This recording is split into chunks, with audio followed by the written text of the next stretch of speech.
ಪಾಸ್ಟಿನಲ್ಲಿ 3 of wands, page of wands, sun card represent ಆಗಿದೆ. ಕೆಲವೊಬ್ಬರಿಗೆ long distance relationship ಅನ್ನ represent ಮಾಡ್ತಾ ಇದೆ. ಮತ್ತೆ ಕೆಲವೊಬ್ರು ಟ್ರಾವೆಲ್ ಮಾಡೋದ್ರ ಮೂಲಕ ನಿಮ್ಮ ಪರ್ಸನ್ ಅನ್ನ ನೀವು ಭೇಟಿಯಾಗಿರುವಂತಹ ಪಾಸ್ಟ್ ನಲ್ಲಿ ರೆಪ್ರೆಸೆಂಟ್ ಆಗ್ತಾ ಇದೆ.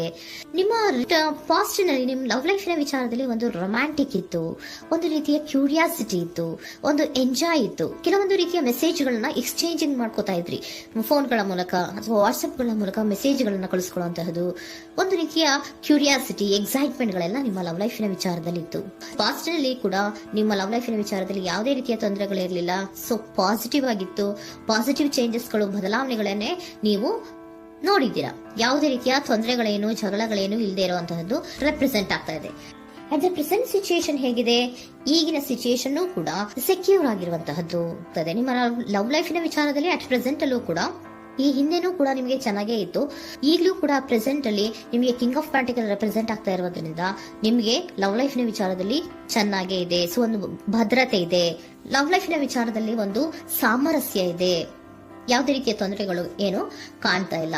ಸೆಕೆಂಡ್ ಕಾರ್ಡ್ ಬಂದಿರುವಂತಹ ಪ್ರೆಸೆಂಟ್ ಸಿಚುಯೇಷನ್ ಅಲ್ಲಿ ಸ್ಟ್ರೆಂತ್ ಇದೆ, ಬಾಂಡೇಜ್ ಇದೆ. ಚೆನ್ನಾಗಿ ನೀವಿಬ್ಬರ ಮಧ್ಯೆ ಒಂದು ಬಾಂಡೇಜ್ ಇದೆ, ಸಾಮರಸ್ಯ ಇದೆ, ಹೊಂದಾಣಿಕೆ ಗುಣಗಳು ತುಂಬಾ ಇದೆ. ಆದ್ರೂ ಕೂಡ ಅಟ್ ಪ್ರೆಸೆಂಟ್ ಅಲ್ಲಿ ಕೆಲವೊಂದು ವಿಚಾರಗಳ ಬಗ್ಗೆ ಅನುಮಾನವನ್ನ ಪಡ್ತಾ ಇರುವಂತಹದ್ದು ರೆಪ್ರೆಸೆಂಟ್ ಆಗ್ತಾ ಇದೆ. ಅಟ್ ಪ್ರೆಸೆಂಟ್ ಅಲ್ಲಿ ನೀವು ಕೆಲವೊಂದು ವಿಚಾರಗಳ ಬಗ್ಗೆ ನಿಮ್ಮ ಮೇಲೆ ನೀವು ಕೆಲವೊಂದು ಡೌಟ್ ಅನ್ನ ಪಡ್ತಾ ಇರುವಂತಹದ್ದು ರೆಪ್ರೆಸೆಂಟ್ ಆಗ್ತಾ ಇದೆ. ನಿಮ್ ಲವ್ ಲೈಫ್ ನಲ್ಲಿ ಕೆಲವೊಂದು ರೀತಿಯ ಭದ್ರತೆಗಳಿದೆ. ಸೊ ಯಾವುದೇ ರೀತಿಯ ತೊಂದರೆಗಳೇನೂ ಇಲ್ಲ, ಒಂದು ರೀತಿಯ ಗುಡ್ ಬಾಂಡೇಜ್ ಇದೆ. ಆದ್ರೂ ಕೂಡ ನಿಮ್ಮಲ್ಲಿ ಯಾಕೋ ಆತ್ಮವಿಶ್ವಾಸ ಇಲ್ಲ, ಆತ್ಮವಿಶ್ವಾಸದ ಕೊರತೆಗಳು ರೆಪ್ರೆಸೆಂಟ್ ಆಗ್ತಾ ಇದೆ. ಯಾವುದೋ ಕೆಲವೊಂದು ಅನುಮಾನಗಳು ನಿಮ್ಮಲ್ಲಿ ನಿಮ್ಮ ಲವ್ ಲೈಫಿನ ವಿಚಾರವಾಗಿ ಇರುವಂತಹದ್ದು ರೆಪ್ರೆಸೆಂಟ್ ಆಗ್ತಾ ಇದೆ. ಏನಾದ್ರೂ ತೊಂದರೆ ಆಗ್ತಾ ಇದೆಯಾ, ನನ್ನ ಲವ್ ಲೈಫಿನ ವಿಚಾರವಾಗಿ ಏನಾದ್ರೂ ತೊಂದರೆ ಆಗ್ತಾ ಇದೆಯಾ ಅಂತ ನಿಮ್ಮಲ್ಲೇ ನೀವು ಅನುಮಾನವನ್ನ ಪಡ್ತಾ ಇರುವಂತಹದ್ದು ರೆಪ್ರೆಸೆಂಟ್ ಆಗ್ತಾ ಇದೆ. ಫ್ಯೂಚರಿನ ಬಗ್ಗೆ ಹೇಳೋದಾದ್ರೆ ಕ್ವೀನ್ ಆಫ್ ಪ್ಯಾಂಟಿಕಲ್ಸ್ ಬಂದಿದೆ. ಕ್ವೀನ್ ಆಫ್ ಪ್ಯಾಂಟಿಕಲ್ಸ್ ಬಂದಿರುವಂತಹದ್ದೇನು, ಒಂದು ರೀತಿಯ ಪೋಷಣೆಯನ್ನ ಮಾಡುವಂತಹದ್ದು ರೆಪ್ರೆಸೆಂಟ್ ಆಗ್ತಾ ಇದೆ. ಯಾಕಂದ್ರೆ ನಿಮ್ಮ ಲವ್ ಲೈಫ್ ನ ವಿಚಾರವಾಗಿ ಅಟ್ ಪ್ರೆಸೆಂಟ್ ಅಲ್ಲಿ ಕೆಲವೊಂದು ವಿಚಾರಗಳಲ್ಲಿ ಸ್ಟೇಬಲ್ ರಿಲೇಶನ್ಶಿಪ್ ಅಲ್ಲಿ ಇದ್ರು, ಒಂದು ಗುಡ್ ಬಾಂಡೇಜ್ ಇದ್ರೂ ಕೂಡ ನೀವ್ ಯಾಕೋ ಕೆಲವೊಂದು ವಿಚಾರಗಳ ಬಗ್ಗೆ ಅನುಮಾನವನ್ನ ಪಡ್ತಾ ಇರುವಂತಹದ್ದು, ಅದನ್ನ ರಕ್ಷಣೆ ಮಾಡೋದ್ರೊಳಗೆ ಹೆಚ್ಚು ಗಮನವನ್ನ ಕೊಡ್ತಾ ಇರುವಂತಹದ್ದು ರೆಪ್ರೆಸೆಂಟ್ ಆಗ್ತಾ ಇದೆ. ಇಮಿಡಿಯೇಟ್ ಫ್ಯೂಚರಿನ ಬಗ್ಗೆ ಹೇಳೋದಾದ್ರೆ ನೀವೊಂದು ರೀತಿಯ ಪೋಷಣೆಗಳನ್ನ ಮಾಡುವಂತಹದ್ದು, ನಿಮ್ಮ ಲವ್ ಲೈಫಿನ ವಿಚಾರವಾಗಿ ಕೆಲವೊಂದು ರೀತಿಯ ಹೆಚ್ಚು ಗಮನವನ್ನ ಕೊಡುವಂತಹದ್ದು, ಯಾವುದೋ ನಿಮ್ಮ ವಿಚಾರಗಳಲ್ಲಿ ಹಿಡಿತದಲ್ಲಿ ಏನ್ ಇಟ್ಕೊಂಡಿದ್ರೋ, ನಿಮ್ಮ ಪೊಸೆಸಿವ್ನೆಸ್ ಅನ್ನ ಏನ್ ಇಟ್ಕೊಂಡಿದ್ರೋ, ಯಾವುದೋ ಕೆಲವು ವಿಚಾರಗಳಲ್ಲಿ ನೀವು ಬಹಳಷ್ಟು ಓಪನ್ ಅಪ್ ಆಗಿ ಮಾತಾಡದೆ, ಯಾವ ವಿಚಾರಗಳನ್ನು ಕೂಡ ಹೇಳ್ಕೊಳ್ಳದೆ, ನಿಮ್ಮಲ್ಲೇ ನೀವು ಕೆಲವೊಂದು ಬೇಜಾರುಗಳನ್ನ ಏನ್ ಇಟ್ಕೊಂಡಿದ್ರೋ ಆ ವಿಚಾರಗಳನ್ನ ನೀವು ಮಾತಾಡುವಂತಹ ಸಾಧ್ಯತೆಗಳು ಇಮ್ಮಿಡಿಯೇಟ್ ಫ್ಯೂಚರ್ ನಲ್ಲಿ ಕಾಣಿಸ್ತಾ ಇದೆ. ಯಾವುದೋ ಕೆಲವೊಂದು ವಿಚಾರ, ಯಾಕೆ ಯಾವುದೋ ಕೆಲವು ವಿಚಾರಗಳಲ್ಲಿ ನಿಮಗೆ ಅನುಮಾನಗಳು ರೆಪ್ರೆಸೆಂಟ್ ಆಗ್ತದೆ. ಲವ್ ಲೈಫಿನ ವಿಚಾರ, ಪ್ರೀತಿಯಲ್ಲಿ ಯಾವಾಗ ಅನುಮಾನಗಳು ಸೃಷ್ಟಿಯಾಗುತ್ತೋ ನಾವು ಅವಾಗವಾಗ್ಲೇ ಅದನ್ನ ಬಗೆಹರಿಸ್ಕೊಬೇಕು. ನಮ್ಮಲ್ಲೇ ಇಟ್ಕೊಳ್ಳೋದು, ಅಯ್ಯೋ ಏನಾಗ್ತಾ ಇದೆಯೋ ಅಂತ ಕೊರಗೋದು ಅಥವಾ ಏನಾಗ್ಬಿಡುತ್ತೋ ಅಂತ ಭಯ ಪಡುವಂತಹದ್ದು ಏನು ಬೇಕಾಗಿಲ್ಲ. ಯಾಕಂದ್ರೆ ಲವ್ ಇರುವಂತಹದ್ದೇ ನಂಬಿಕೆಯ ಬುನಾದಿಯ ಮೇಲೆ.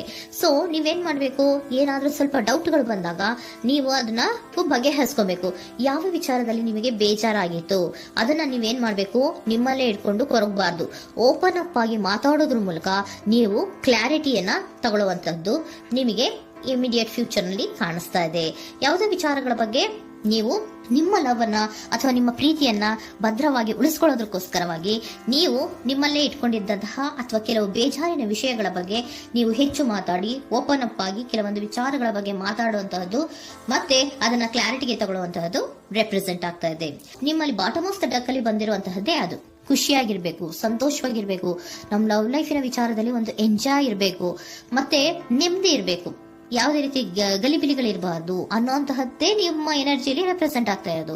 ಅದಕ್ಕೋಸ್ಕರನೇ ನೀವ್ ಏನೇನು ಕೆಲವೊಂದು ಸ್ವಲ್ಪ ಅನುಮಾನವನ್ನ ಪಡ್ತಾ ಇದ್ರಿ ಅಥವಾ ಕೆಲವೊಂದು ವಿಚಾರಗಳಲ್ಲಿ ನೀವು ಡಿಸ್ಟರ್ಬ್ ಆಗಿದ್ರಿ, ಓಪನ್ ಅಪ್ ಆಗದೆ ಹೇಳ್ದೆ ನಿಮ್ಮಲ್ಲೇ ನೀವು ಬೇಜಾರನ್ನ ಮಾಡ್ಕೊಂಡು ಏನು ಕೆಲವು ವಿಚಾರಗಳ ಬಗ್ಗೆ ಕೊರಗ್ತಾ ಇದ್ರಿ, ಅದನ್ನ ನೀವು ಓಪನ್ ಅಪ್ ಆಗಿ ಮಾತಾಡಿ ಅದರ ಬಗ್ಗೆ ತಿಳ್ಕೊಳ್ಳುವಂತಹದ್ದು, ಅದನ್ನ ಕ್ಲಾರಿಟಿಗೆ ತಗೊಳ್ಳುವಂತಹದ್ದು ನಿಮ್ಗೆ ರೆಪ್ರೆಸೆಂಟ್ ಆಗ್ತಾ ಇದೆ.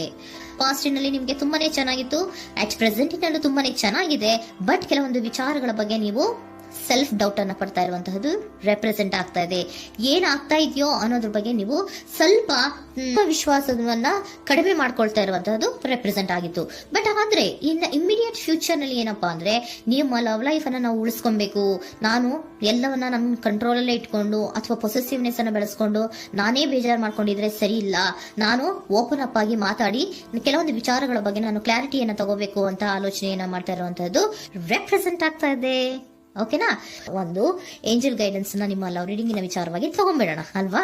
The situation will improve. ಸಿಚುಯೇಷನ್ಗಳು ಇಂಪ್ರೂವ್ ಆಗತ್ತೆ. ನೀವು ನಿಮ್ಮಲ್ಲೇ ಇಟ್ಕೊಂಡು ಹೊರಗಬೇಡಿ. ಯಾವುದೇ ವಿಚಾರಗಳನ್ನ ನಾವು ಓಪನ್ ಅಪ್ ಆಗ್ಬೇಕು. ನಾವೇ ಬೇಜಾರು ಮಾಡ್ಕೊಂಡ್ರೆ ಅವ್ರಿಗೆ ಏನ್ ಅರ್ಥ ಆಗುತ್ತೆ, ನಿಮ್ ಪರ್ಸನ್ ಏನ್ ಅರ್ಥ ಆಗುತ್ತೆ, ಏನಕ್ಕೆ ಬೇಜಾರು ಮಾಡ್ಕೊಂಡಿದೀರಾ ಅಂತ ಅವ್ರು ತಿಳ್ಕೊಬೇಕು ಅಲ್ವಾ. ನಿಮ್ಗೆ ಅವರಲ್ಲಿ ಏನೇ ರೀತಿ ಕ್ಲಾರಿಟಿ ಬೇಕು ಅಂದ್ರೂ ಕೂಡ ನೀವು ಮಾತಾಡಿ ಕ್ಲಿಯರ್ ಮಾಡ್ಕೊಳ್ಳಿ. ಅವಾಗ ಏನಾಗುತ್ತೆ, ದ ಸಿಚುಯೇಷನ್ ವಿಲ್ ಇಂಪ್ರೂವ್ ಆಗತ್ತೆ. ಇದಿಷ್ಟು ನಿಮ್ಮ ಮಂತಿನ ಲವ್ ರೀಡಿಂಗ್.